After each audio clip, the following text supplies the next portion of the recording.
जय हिंद बच्चों, स्वागत है आपका फिर से हमारी न्यू एजुकेशनल वीडियो के साथ, जिसमें आपके लिए लेकर आए हैं कक्षा 10वीं सामाजिक विज्ञान बोर्ड परीक्षा के कुछ महत्वपूर्ण सब्जेक्टिव क्वेश्चन जो 100% बोर्ड परीक्षाओं में पूछे जाएंगे। इन क्वेश्चन की प्रिपरेशन अच्छी तरीके से कर लीजिए और इस वीडियो को ज़्यादा ज़्यादा बच्चों पास या दोस्तों पास अपने शेयर करिए, ताकि ये इस वीडियो के माध्यम से आप अपनी बोर्ड परीक्षा की प्रिपरेशन अच्छी तरीके से कर लें, क्योंकि आपकी बोर्ड परीक्षा कुछ ही दिनों में प्रारंभ होने वाली है और टाइम बहुत कम बच चुका है। आप बोर्ड परीक्षा की तैयारी बहुत मुश्किल से होने वाली है बच्चों से, क्योंकि बहुत ज़्यादा पैटर्न बदल चुका है। अब की बार वायरल पेपर का बिल्कुल भी चांस नहीं है, तो आप वायरल पेपर के चक्कर में मत रहिएगा। इंपॉर्टेंट क्वेश्चन होंगे तो आपको चैनल पर प्रोवाइड हो जाएंगे। चैनल को जल्दी जल्दी ज्वाइन कर लीजिए, ताकि अगर चैनल पर इंपॉर्टेंट वीडियो जो आएगी वो आपसे मिस ना हो। पहले क्वेश्चन को चलते हैं, जो सब्जेक्टिव क्वेश्चन है आपका, मृदा अपरदन से क्या तात्पर्य है। मृदा अपरदन बहुत इंपॉर्टेंट क्वेश्चन है, 100% ये पूछा जाएगा, अथवा में हो या किसी के भी 100% क्वेश्चन आएगा। तो इस क्वेश्चन का राइट आंसर क्या होगा। मृदा अपरदन का आशय है आवरण को हटाना या स्थानांतरित होना, मृदा अपरदन कहलाता है। अगर ये नहीं याद आ रहा तो इतना आप लिख सकते हैं, मृदा अपरदन बहते हुए जल अथवा वायु द्वारा या हिम आदि के द्वारा होता है, ये लिख सकते हैं। चलते हैं अगले क्वेश्चन की ओर। अगला जो क्वेश्चन है आपका वो है, सामाजिक वानिकी योजना क्या है। सामाजिक वानिकी योजना क्या है, मोस्ट इंपोर्टेंट क्वेश्चन लेकर आए हैं जो 100% आपकी बोर्ड परीक्षाओं में आएंगे। इन क्वेश्चन की प्रिपरेशन अच्छी तरीके से कर लीजिए। इसका जो राइट आंसर आपको यहाँ से हो, पूरा हमने ऑलरेडी वीडियो में PDF में प्रोवाइड किया है। तो इस क्वेश्चन को आपको दोबारा लिख कर देखिएगा, क्योंकि जब तक आप लिखेंगे नहीं तब तक आपको याद नहीं होने वाले क्वेश्चन। इसका बाद आपका अगले क्वेश्चन है जो कि अंतर है। पहला इसमें अगला क्वेश्चन, मृदा अपरदन का क्या महत्व है। मृदा अपरदन से 100% क्वेश्चन आएगा, तो इस क्वेश्चन की प्रिपरेशन अच्छी तरीके से करिए। अगर पेपर में ये क्वेश्चन उठकर आते हैं तो आप 100% आप इन क्वेश्चन को पूरा सही लिख कर आएँ, ताकि आपके इस बार की बोर्ड परीक्षा में अच्छे नंबर से आप पास हो सकें। इसमें अगला क्वेश्चन है, श्वेत क्रांति और पीत क्रांति में क्या है। श्वेत क्रांति और पीत क्रांति में क्या अंतर है। तो श्वेत क्रांति क्या होती है, ये क्रांति पशुपालन दुग्ध उत्पादन से संबंधित है।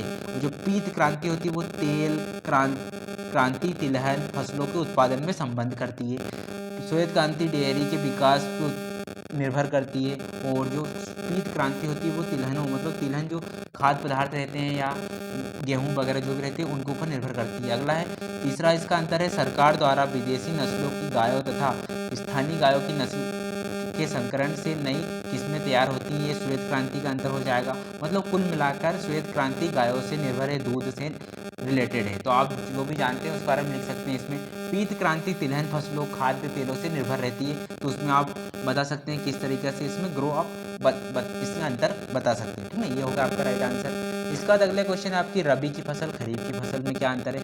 मोस्ट इंपोर्टेंट क्वेश्चन, ये 100% हर बार बोर्ड परीक्षा में पूछे जाते हैं।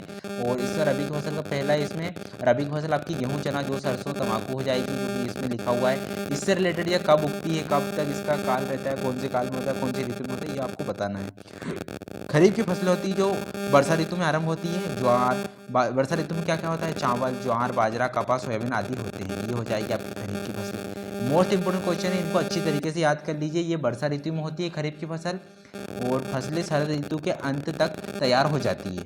और जो कि रबी की फसलें होती है वो शरद ऋतु में होती है, और जो ग्रीष्म काल के आरंभ तक तैयार हो जाती है। ये दोनों हो गए इसके अंतर। मोस्ट इंपोर्टेंट क्वेश्चन है, बिल्कुल भी इनको स्किप नहीं करना है वीडियो को। जैसे जैसे हम आपको बता रहे हैं वैसे वैसे इन क्वेश्चन को याद कर लीजिए। 100% बोर्ड परीक्षाओं में ये क्वेश्चन पूछेंगे, और अगर आपने इनकी प्रिपरेशन अच्छी तरीके से कर ली है तो आप अच्छे नंबर से भी पास हो जाएंगे। परंपरागत साधन क्या है, तो इसको पूरा समझते हैं, फिर आपको गैर परंपरागत साधन के बारे में बताएंगे। ऊर्जा के परंपरागत साधन को कोयला खनिज तेल प्राकृतिक जल विद्युत सम्मिलित है। ठीक है ना। परंपरागत जो पृथ्वी से निकाले जा सकते हैं, प्राकृतिक से मिल रहे हैं। गैर परंपरागत साधन, जैसे हमने पवन से ऊर्जा ली, या सोलर पैनल से ऊर्जा ली, सौर ऊर्जा भूतापीय ऊर्जा गोबर गैस से जो भी अभी गैस बन रही है उसकी ऊर्जा, ये गैर परंपरागत साधन हो जाएंगे।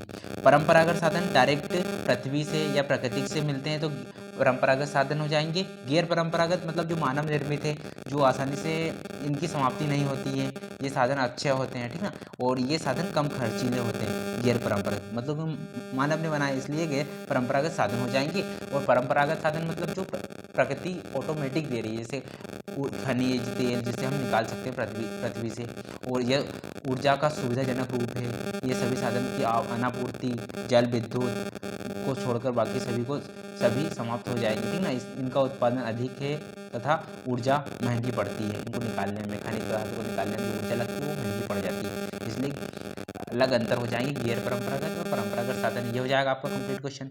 अगला क्वेश्चन इसके बाद आपका वस्त्र उद्योग और लौह इस्पात उद्योग क्या है। अब वस्त्र उद्योग से तो आप डायरेक्ट समझ जाएंगे वस्त्र उद्योग क्या है, ठीक है ना। तो ये आप डायरेक्ट समझ जाएंगे वस्त्र उद्योग क्या है।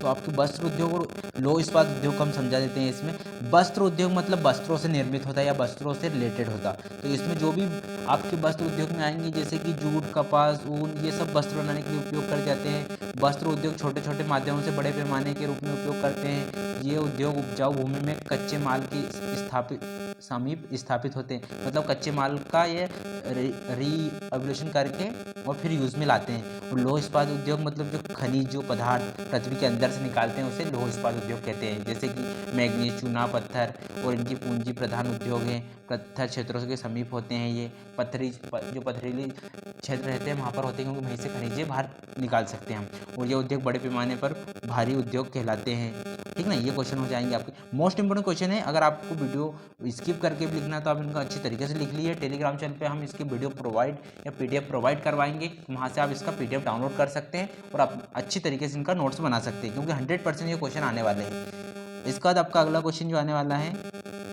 वो है तार व फैक्स में अंतर। तार व फैक्स में क्या अंतर है, तो तार और फैक्स को हम आप समझा देते हैं। तार में होता है इसके लिए खंभों और टेलीग्राम के तार स्थायी रूप में बांधना जरूरी है तार को। और तार सेवा में सांकेतिक भाषा या कोड का उपयोग किया जाता है तार में। अब फैक्स क्या है, तो इसमें फैक्स मशीन का प्रयोग किया जाता है जिसमें टेलीफोन नंबर जोड़ा जाता है और इसमें सांकेतिक भाषा का प्रयोग नहीं किया जाता, ठीक है। ये हो जाएंगे तार और फैक्स में अंतर। मोस्ट इंपोर्टेंट क्वेश्चन है, 100% 2 नंबर या 4 नंबर में क्वेश्चन आएगा, इसलिए आप इन दोनों को तो याद कर लीजिए, दोनों अंतरों को, ठीक ना। और अदर भी हम आपके व्हाट्सअप ग्रुप हमने लिंक डाल रखी है वीडियो के डिस्क्रिप्शन में, वहाँ व्हाट्सअप ग्रुप को ज्वाइन कर लीजिए जल्दी से जल्दी, ताकि जैसे ही एग्जाम आएंगे तो हम आपको इंपॉर्टेंट नोट्स उस पर प्रोवाइड करवा सकें। क्योंकि हर इंपॉर्टेंट नोट्स की अब वीडियो नहीं प्रोवाइड करा सकते, इसलिए हम आपको ग्रुप पर इंपॉर्टेंट नोट्स प्रोवाइड करवा देंगे। या टेलीग्राम ज्वाइन कर लीजिए, टेलीग्राम पे भी हम इंपॉर्टेंट नोट डालते रहते हैं। अगला है इसके बाद आपका अगला क्वेश्चन है बंदरगाह व पतन में क्या अंतर है। बंदरगाह और पतन में क्या अंतर है, तो इसका जो पहला है बंदरगाह समझते हैं। बंदरगाह क्या होता है, जहाँ पर जहाज़ें रुकते हैं, मतलब जहाज़ों का और जलयानों का ठहरने आने जाने का जो ठहरने के लिए स्थान बनाते हैं उन्हें बंदरगाह कहते हैं, ठीक ना। और इसमें जो होती है इसमें सामान्य सुविधा होती है, नगर जैसी सुविधा नहीं होती है। नगर जैसी सुविधा नहीं होती है, माल को उतारा जाता है या चढ़ाया जाता है, बंदरगाह रोकने के लिए इस्तेमाल किया जाता है जहाज़ों को। अब पतन क्या होता है, पतन वह स्थल होता है जहाँ जहाज में माल उतारने और लादने का काम में आए जाते हैं, ठीक है ना। जहाँ पतन ये होते हैं, मतलब एक स्थान से जो जहाज भरा के चला गया वहाँ से पतन, और जहाँ उतरेगा माल उसे पतन कहते हैं, ठीक है। ये हो जाएगा। इसमें नगर जैसी सुविधा होती है, यात्रियों को ठहरने एवं माल को सुरक्षित रखने की व्यवस्था भी की जाती है। मान लीजिए अगर एकदम से बारिश होने लगी तो जहाज पे जो माल रखा है खुले में, उसे उतार कर हम पतन के एरिया में रख सकते हैं। वहाँ पर जो गोडाउन बने रहते हैं उनमें सामान रख सकते हैं। और जो बंदरगाह होते हैं वो खुले रहते हैं, वहाँ पर जहाज़ों को ठहराया जा सकता है, वहाँ पे नगर जैसी सुविधा नहीं होती है। तो ये क्वेश्चन थे आपके इंपॉर्टेंट, जो आपकी बोर्ड परीक्षा में 100% पूछे जाएंगे। आप अगर इनका स्क्रीनशॉट लेना है तो आप स्क्रीनशॉट ले सकते हैं, हम आपको वीडियो इस तरीके से रोक कर बता देते हैं। ये हो जाएगा बंदरगाह पतन, एंड इसका बाद आप इसकी स्क्रीनशॉट ले लीजिए। इंपॉर्टेंट क्वेश्चन है, इसका स्क्रीनशॉट ले लेना है, क्योंकि बहुत से बच्चे वीडियो देखने के बाद टेलीग्राम चैनल पे जाएंगे नहीं और ना ही उन क्वेश्चन को देखेंगे, इसलिए आप इसका स्क्रीनशॉट अभी ले लीजिए, ताकि आपके मोबाइल पर डायरेक्ट स्क्रीनशॉट पड़ा रहेगा तो आप दोबारा से एक बार देख लें, क्योंकि पेपर में 100% क्वेश्चन पूछे जाएंगे, इसलिए ही हम आपको ये वीडियो प्रोवाइड करवा रहे हैं, ठीक ना। एंड इसका बाद अगला क्वेश्चन, इसमें रबी और खरीफ की फसल का स्क्रीनशॉट ले लीजिए। एंड इसका बाद नीचे है इसमें श्वेत क्रांति, पीत क्रांति, ये क्वेश्चन 100% पूछे जाएंगे, क्योंकि ये एक रेयर क्वेश्चन रहते हैं जो 100% बोर्ड परीक्षा में देते ही हैं, क्योंकि पैटर्न अभी चेंज नहीं हुआ है। पैटर्न पेपर आने की आशंका बिल्कुल भी नहीं है, 100% आपके यार पेपर नहीं वायरल होंगे, क्योंकि पेपर आपके यार थाने में नहीं, बैंकों से आएंगे, डायरेक्ट बैंक में रखे जाएंगे पेपर, और केंद्र अध्यक्ष जो कलेक्टर रहेंगे वो खुद आपकी कॉलेज में स्कूल में आकर पेपर देंगे, ठीक ना। तो आप बिल्कुल भी पेपर के चक्कर में मत रहिएगा और इन क्वेश्चन को अच्छी तरीके से प्रिपेयर कर लीजिए। जो वीडियो हम आपको प्रोवाइड करा रहे हैं रोजाना यूट्यूब पर, उसे आप अच्छी तरीके से वॉच कीजिए और क्वेश्चन को याद कर लीजिए, क्योंकि इंपॉर्टेंट क्वेश्चन आपको प्रोवाइड करवा रहे हैं जो आपकी बोर्ड परीक्षा में 100% पूछे जाएंगे। मिलते हैं इस तरह की इंपॉर्टेंट वीडियो के साथ, तब तक के लिए जय हिंद। और वीडियो को लाइक जरूर कीजिएगा, चैनल पर नए हो चैनल को सब्सक्राइब कर लीजिए, बेल आइकन को ऑल पे सेट कर लीजिए और टेलीग्राम चैनल को भी ज्वाइन कर लीजिए ताकि इंपॉर्टेंट नोट्स आपको मिलते रहे, नोटिफिकेशन जो भी रहेगी आपको टेलीग्राम से मिल जाएगी, ठीक ना। तब तक के लिए जय हिंद।